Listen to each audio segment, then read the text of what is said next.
الحمد لله وكفى وسلام على عباده الذين اصطفى عما بعد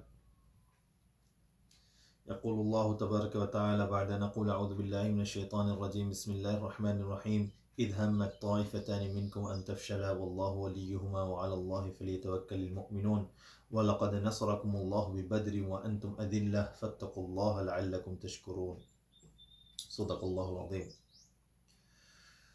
My respected listeners, welcome back to our daily Tarawih reflections. May Allah subhanahu wa ta'ala accept all of our good deeds. May Allah subhanahu wa ta'ala accept our fasting. May Allah subhanahu wa ta'ala accept our recitation of the Qur'an. May Allah subhanahu wa ta'ala accept all of our small and big good deeds that we've been performing throughout this month of Ramadan. And may Allah subhanahu wa ta'ala make us among those people who come out of this month of Ramadan purified and sinless like a newborn baby. Ameen Ya Rabbal Alameen.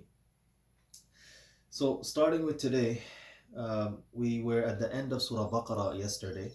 So we'll start from there inshallah. We spoke about how Islam teaches us to, when you lend and borrow, what is the rules and methods. And if you have missed that, then inshallah you can listen to yesterday's recording or the YouTube upload. Now, moving forward, at the end of Surah Al-Baqarah, Allah subhanahu wa ta'ala teaches us a beautiful dua.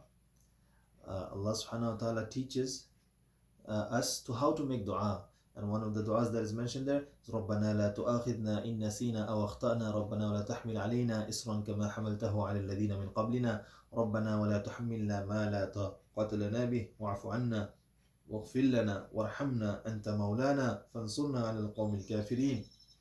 Now, obviously this might sound like, we know this dua and, this is something that everybody recites. Yes, that's fine. This is something that everybody recites and this is something that we know. But these are the words taught to us by Allah subhanahu wa ta'ala. That means it must mean something. It must be very strong. It must be capable of doing something great, because otherwise Allah subhanahu wa ta'ala would not teach us these du'as. So, often we want, we might want like something new, something unheard of. But that's not necessary. Sometimes the simplest of du'as are the ones that are accepted by Allah subhanahu wa ta'ala. And especially when you're reading from Qur'an, when you're making dua that is taught to us by Allah subhanahu wa ta'ala in the Holy Qur'an, you can't go wrong. Yesterday there's this video that is circulating, and there's this African, I think it looked like a podium somewhere in Africa, and this man, he was making dua. Obviously Arabic, it wasn't his first language. So he was saying, he was pronouncing everything very wrong. In terms of pronunciation, the Arabic of it was very wrong. He was really making a lot of mistakes. But you can tell that he it's not his native tongue, and not only that, but he's trying, mashallah. He knew all the du'as, mashallah. He knew all the du'as, but they were pronounced wrong. Now, this was circulating on WhatsApp and on social media that, basically with, laughter. This was received with laughter, and this was received with, with mockery. That look at this person, he can't make dua properly, and look at him, he used some of the Urdu words while making Arabic dua.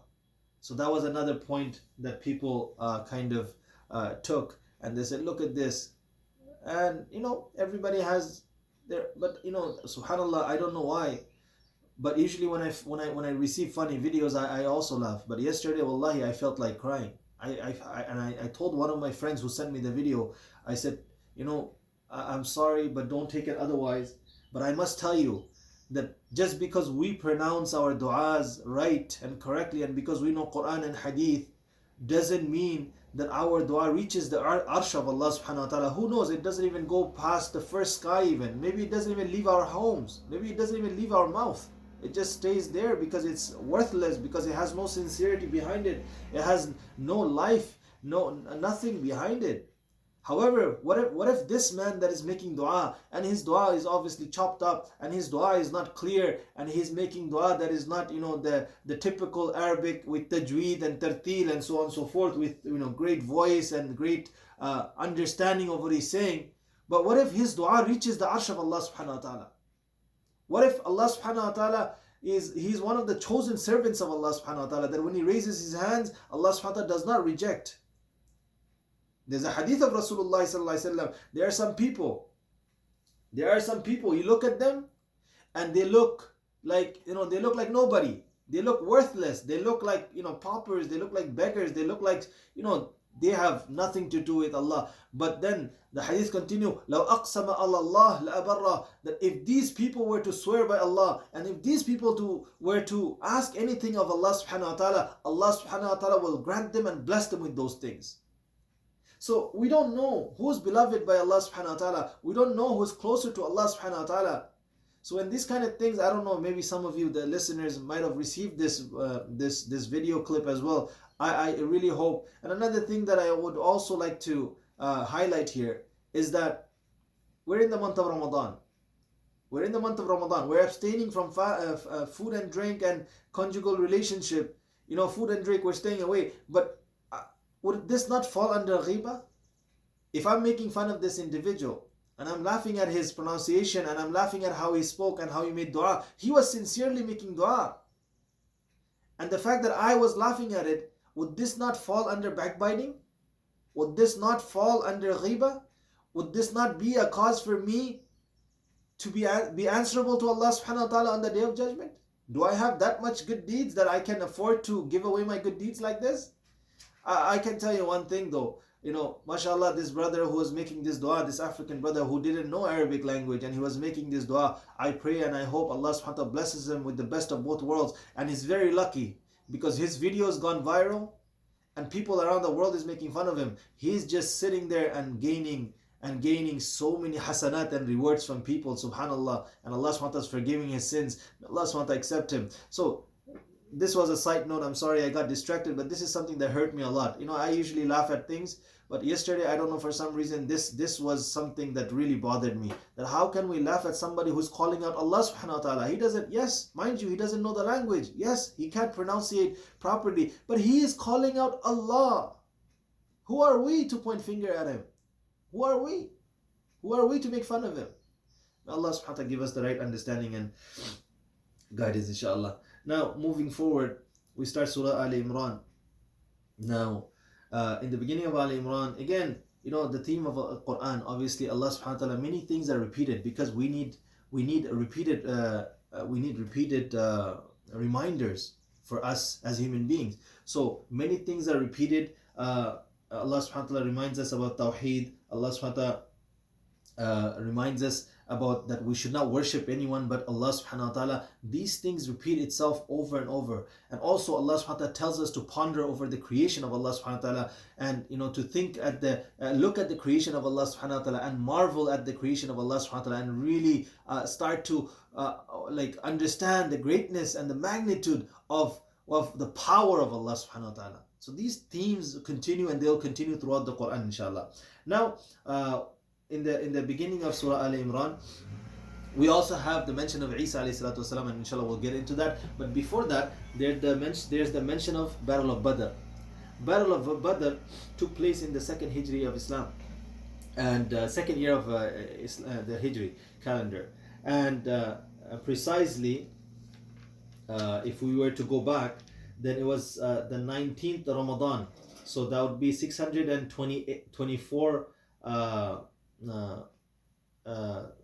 624th according to after Isa alayhi salatu wasalam, and it would be the 11th March, Friday. The Battle of Badr took place, and it took place 60 kilometers away from Medina Munawwara, and it was 60 kilometers to the northeast.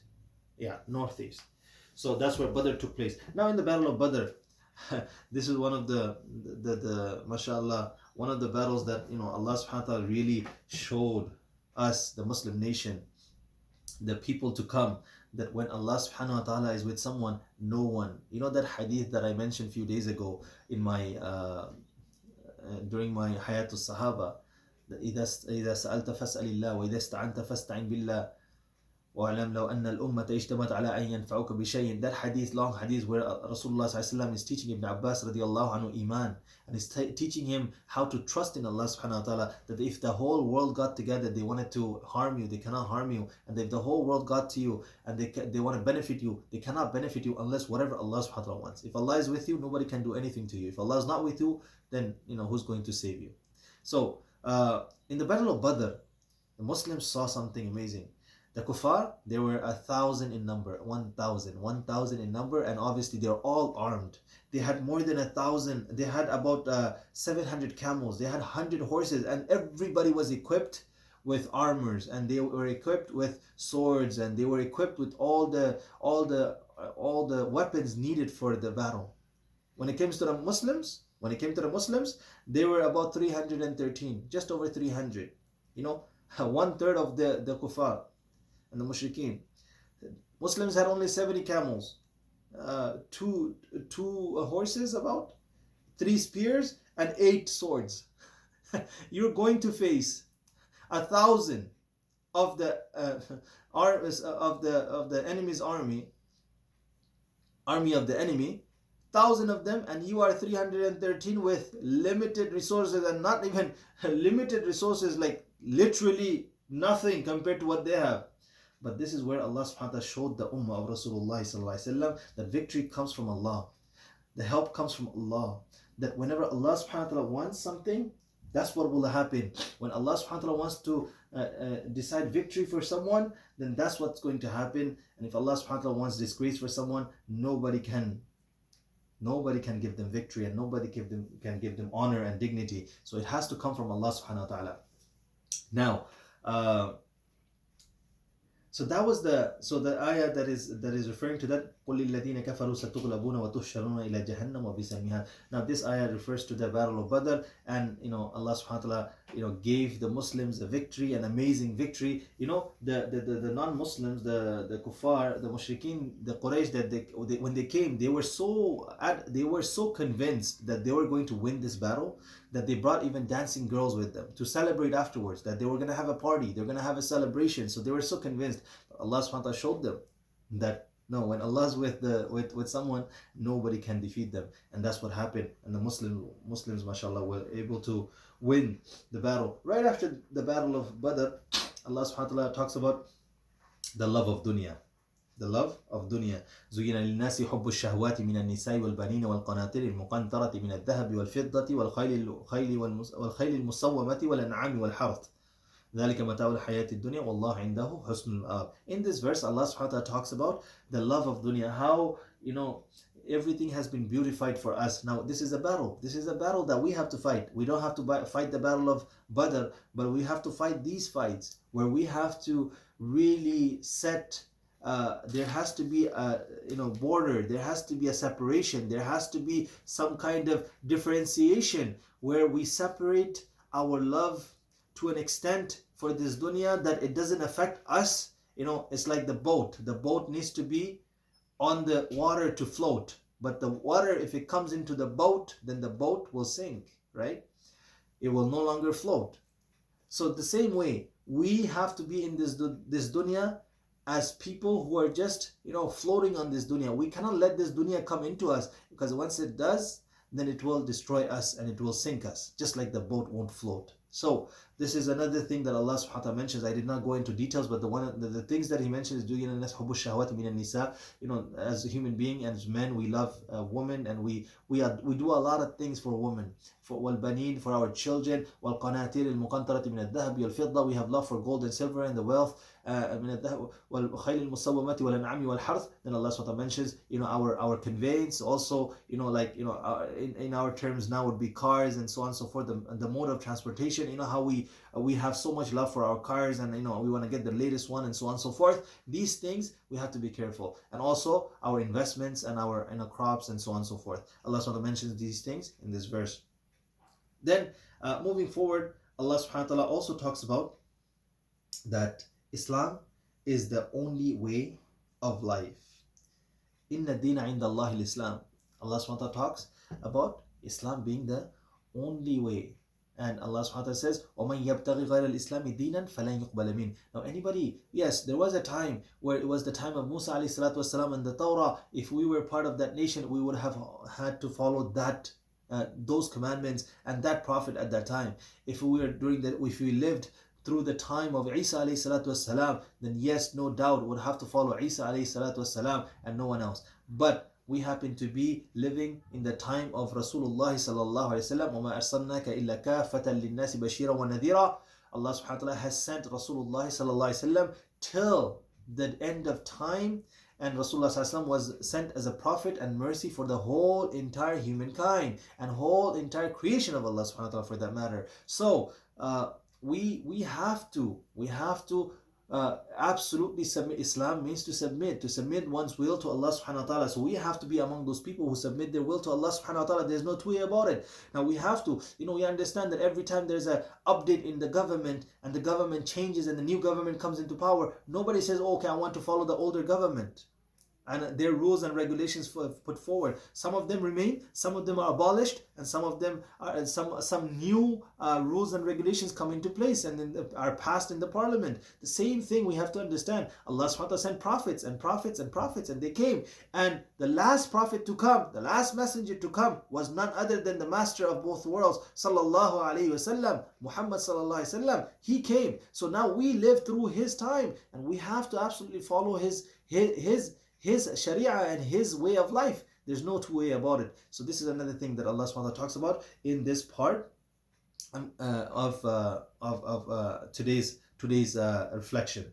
Now also Allah subhanahu wa ta'ala talks about obviously this is, now we're talking about Surah Ali Imran, the family of Imran. So who's this family of Imran? Obviously we need to kind of understand that as well. So obviously Allah subhanahu wa ta'ala talks about Maryam alayhi salam. We have heard her name. She's the mother of Isa alayhi salatu wasalam. So briefly we'll go quickly inshallah through, because we have to discuss a few other things as well, which is very important. So Allah subhanahu wa ta'ala talks about Maryam alayhi salam. Now Maryam alayhi salam, her mother was a very pious woman and she was the wife of Imran. So therefore this surah is named after the father of Maryam alayhi salatu wasalam, and actually it's named after the family of Maryam alayhi salatu wasalam, Ali Imran. And she was the niece of Zakariyya alayhi salatu wasalam, the prophet. So it was a great family, right? So, but while the mother of Maryam alayhi salatu wasalam was pregnant with her, the father of Maryam alayhi salatu wasalam, which was Imran, he passed away. Allah had taken him. Now, Maryam alayhi salatu wasalam is born, but the mother of Maryam alayhi salam, she had vowed to use this baby for the cause of deen. She was going to sacrifice this baby for the cause of deen, meaning she was going to utilize all her means behind this baby so that this baby and this child can become somebody that represents the deen and that propagates the deen, and that is a means for the spreading of this deen. Now, for Allah subhanahu wa ta'ala, she was going to basically, let this baby be sacrificed for Allah. Her whole life would be for Allah. However, the baby, she was expecting a boy, but Allah subhanahu wa ta'ala gave her a girl. And the details of that will go inshallah, and we'll talk about it when we get to Surah Maryam. However, over here, the story that is mentioned, that eventually everybody wanted to take care of her because she had no father, but Zakariyya alayhi salatu wasalam was obviously the uncle. But everybody else was also eager to take care of her because she came from a good family. And remember in Surah Maryam, we'll talk about this, that they said, we know good about you. Your family is a great family. What is this that you're pregnant all of a sudden? And you have done something wrong maybe? Like we didn't know about, like this is in Surah Maryam. So we'll leave it at that. We'll talk about that there. So obviously she was from a prestigious family. She was from a well-respected family. So the people, they wanted to also be a part of her upbringing and her nurturing. So they all drew a lot. They drew a lot. So it was like a lottery kind of system. And alhamdulillah, Zakariyya alayhi salatu wasalam, he's the one whose name came, and he took responsibility of her education and so on and so forth. So she would be staying in this monastery, and whenever Zakariyya alayhi salatu wasalam would come, he would visit her, and then he would bring her food and stuff, and stay with her, spend time with her, and then he would lock the door and leave.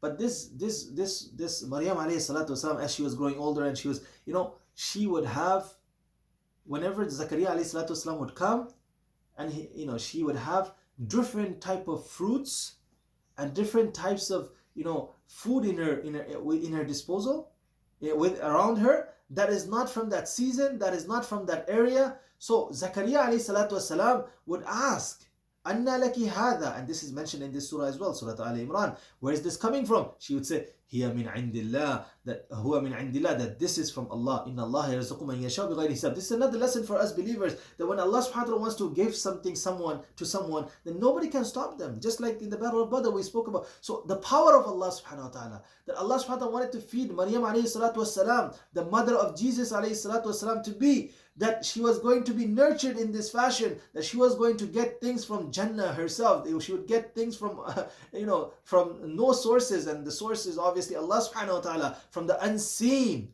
Upon seeing this, this is for me and you to learn, that when we see the miracles of Allah subhanahu wa ta'ala, when we read about the power of Allah subhanahu wa ta'ala, it should encourage it should encourage a mu'min, a believer, to also thrive for that, to ask for that, to be zealous, to have the same type of relationship with Allah subhanahu wa ta'ala. So Zakariyya alayhi salatu wasalam, upon seeing this, and he was an old man, he was in his 90s, and his wife was also an old lady, and she was barren, but they didn't have any children. So Zakariyya alayhi salatu wasalam, he asked Allah subhanahu wa ta'ala, هنالك دعا زكريا ربه قال ربي هب لي من لدنك ذرية طيبة إنك سميع الدعاء.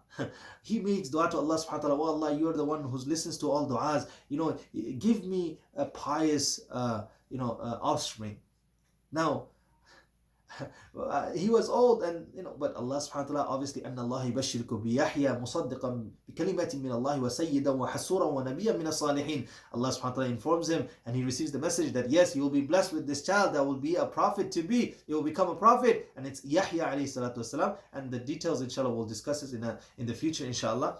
Now, this was the story of Ali Imran, the family of Imran, and that's why that surah is named after Isa alayhi salatu wasalam's mother, his family, his grandparents' family. Now, Allah subhanahu wa ta'ala also discusses the second coming of Isa alayhi salatu wasalam, and how Isa alayhi salatu wasalam was not crucified and was not killed and did not sacrifice on the cross himself. He did not sacrifice himself on the cross for our sins. Rather, Allah subhanahu wa ta'ala had, as our fellow Christians believe, that he was crucified. That was not the case. Allah subhanahu wa ta'ala says, وَمَا قَتَلُوهُ وَمَا صَلَبُوهُ وَلَكِنْ شُبِّيَ لَهُمْ وَإِنَّ الَّذِينَ اخْتَلَفُوا فِيهِ لَفِي شَكٍّ مِّنْهُ.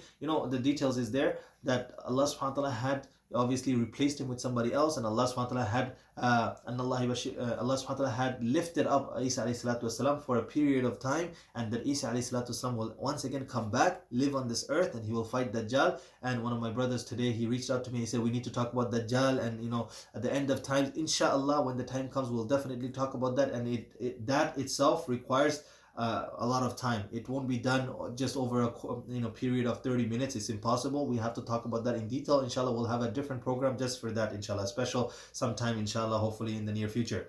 Now, after talking about Isa alayhi salatu wasalam, and Allah subhanahu wa ta'ala mentions also towards the end of the surah, there's the mention of the Battle of Uhud. Now, obviously, after the Battle of Badr, where the mushrikun, they were defeated, and they were basically insulted. They felt so insulted that they lost to the Muslims. They were so much in number, and the Muslims had victory over them despite being so few in number. So they were very insulted. Then they felt very upset. So what did they do? Is that they came again the next year, the third year of Hijri. They came prepared, and this time they came around, and it was near they camped near the Mount Uhud, and this news reached, and obviously at that time, about in the previous battle, in the Battle of Badr, they lost about 70 of their men. So they were really, and some 70 of the prestigious people of Quraysh. So obviously they were very upset. So this time they came, and they even brought their women with them. This time they were 3,000 in number, and They even brought their woman with them so that the woman can get under the skin of the men, and they can kind of aggravate the situation, and kind of read poetry. And it actually mentioned that Hinda, the wife of Abu Sufyan at that time, she was the leader of the females, and she was getting the woman to read poetry and saying things to the Muslims to kind of make them angry and upset, and discourage them from this battle. And so they came prepared. They were like ready, subhanallah. And Rasulullah sallallahu alaihi wasallam, when he found out about they have come and what to do, he sought mashwara with the Sahaba, and also Abdullah bin Ubay, who was the leader of the Munafiq along with the Muslims at that time. He was with the Muslims, right? And Rasulullah sallallahu alaihi wasallam asked him his opinion, and he also gave the opinion that we should remain in the city of Medina. Let them come, let us fight there. But some of the youngsters from the Sahaba, they did not participate in the previous battle, so they were very eager. They really wanted to go ahead and fight. And so they said, Ya Rasulullah, let's go outside, let's not stay here. They will call us cowards. They will say that these people are scared, they're not coming out of their city. So they will say these things. So Rasulullah ﷺ went inside. He came back out. He wore his armor, and he was ready. But some of the people, some of the Sahaba, they thought maybe Rasulullah ﷺ is upset and we're forcing him to go outside. This was not his decision. So they said, Ya Rasulullah, let us stay here. It's okay. Let them come. We'll fight. Rasulullah ﷺ says, no. Once a believer, he puts on his garment and he prepares himself, he adorns himself with the shield and the armor of battle, then they don't take it off. That's not what we do. We don't take it off once we put it on. We have to go and fight now. And they proceed. And now the Battle of Uhud took place. Muslims, they were 1,000 in number at first, but along the way, Abdullah ibn Ubay and 300 other people with him, most of them were munafiqs. They said, let's go back, because you didn't take our opinion, so why should we follow you? We don't want to go and kill ourselves. We don't want to die. So we said, stay in Medina. Let's fight from Medina, but you want to go outside? Okay, we are not with you. And they came back. So Rasulullah ﷺ was left with 700 Muslims, and Rasulullah ﷺ proceeded. And now Rasulullah ﷺ had given Mus'ab ibn Umar radiallahu anhu the flag, and Zubair ibn Awam radiallahu anhu was made the leader of the front line, and then Hamza radiallahu anhu was also with them. And Rasulullah ﷺ left 50 archers with under the leadership of Abdullah bin Zubair radiallahu anhu in the west side, on top of a hill, that you guys stay here and stay put. These were the archers. They were commanded by Rasulullah ﷺ, said, no matter what happens to us, you guys stay put. You don't move from here. So eventually the Muslims go, and subhanAllah, in the beginning again, the Muslims look like they're having victory, and they are, mashallah, really going at it, and they're winning. So, and the mushrikeen, the Quraysh, they start running away. They're starting to flee now. So obviously the archers, when they saw this, they said, okay, so the Muslim, we won, so let us go and join the others. So Abdullah ibn Zubair radiallahu anhu, he told them that don't go. Rasulullah said, no matter what, stay here. But obviously some of them did, most of them didn't listen. Just a few handful was left with Abdullah ibn Zubair radiallahu anhu, and they went and they joined the army of the Muslims, and they thought that was it, we had won. Upon when they were fleeing, there was also Khalid bin Walid. At that time, he was not radiallahu anhu, and he was with the Quraysh, and he saw that there was an opportunity to enter from here, and these people were less in number, and they attacked from the back, and they attacked from this west side, and they came. Obviously, Abdullah ibn Zubair radiallahu anhu, along with the few companions that were left, they were trying to fight them, but they were not successful, and they came, and now the battle took a 180-degree turn. Everything was upside down now. Now that all of a sudden the kuffar and the mushrikeen had the upper hand, and they started defeating the Muslims, and it got so bad to the point where they started hearing rumors that Rasulullah ﷺ had passed away and he was shaheed. And this really broke the hearts of the Muslims, and when they heard this, they were about on the verge of giving up. And then, but at that time Rasulullah ﷺ was intact. Only a few, 7 or 8 of them were shaheed by then, but Rasulullah ﷺ was intact. He was mind you, he was injured, but he was not dead. So when the Muslims found this out, subhanallah, they again got life, but it was kind of, it was already, they were already not doing too well, because, the archers, they left and they couldn't protect that aspect of, the zone of entry for attack. So subhanallah, but not to forget, Rasulullah sallallahu alaihi wasallam, he had the likes of Abu Dujana radiallahu anhu, he had the likes of Talha radiallahu anhu, who were shielding the Prophet alayhi salatu wasalam. They were standing and using their body to protect the Prophet alayhi salatu wasalam. What type of love do we need to have for somebody?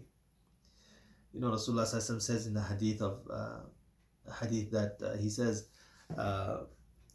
لا يؤمن أحدكم حتى أكون أحب إليه من والده وولده والناس أجمعين, that you will not be a true believer until I become more beloved to you than your parents, than your children, and then the whole entire world. These people, they showed it with their action that Rasulullah sallallahu alaihi wasallam was the most beloved to them, more than anybody in this world. And that's only when and that's why they were able to put their bodies in front of Rasulullah sallallahu alaihi wasallam. Imagine using your body to protect and shield the Prophet ﷺ from being injured and from being hurt. This is what this ummah needs to understand. That we are not asked to put our body in front of spears and arrows and sword, and no, we're not asked to do that at all. We are asked to put ourselves in a true believer's shoes, and really, and during these times that everything is adverse, the adversity is there, everything is kind of, the society is a different kind of society we live in, and practicing deen is a strange thing. This is the time where we have to really stick to the sunnah and the teaching of Rasulullah sallallahu alaihi wasallam. We're not asked to give our lives for the Prophet sallallahu alaihi wasallam. We're asked to stick to his sunnah, and that's, that if I may take the hadith of Rasulullah sallallahu alaihi wasallam that is mentioned in Hadith Sahaba, and I believe is the narration of Bayhaqi, that من تمسك بالسنة عند فساد أمتي فله أجر شهيد. The one who he grabs onto my sunnah at the time of corruption in my ummah, then he gets the reward of a shaheed, a martyr. May Allah subhanahu wa ta'ala give us all the true and correct understanding of loving Rasulullah sallallahu alaihi wasallam, and loving the deen of Allah subhanahu wa ta'ala, loving Allah subhanahu wa ta'ala himself, and may Allah subhanahu wa ta'ala enable us to also present some kind of sacrifice in our own ways during these times that we live in. May Allah subhanahu wa ta'ala accept us all. Wa akhir da'wana and alhamdulillahi rabbil alameen. Subhanallah wa bihamdihi.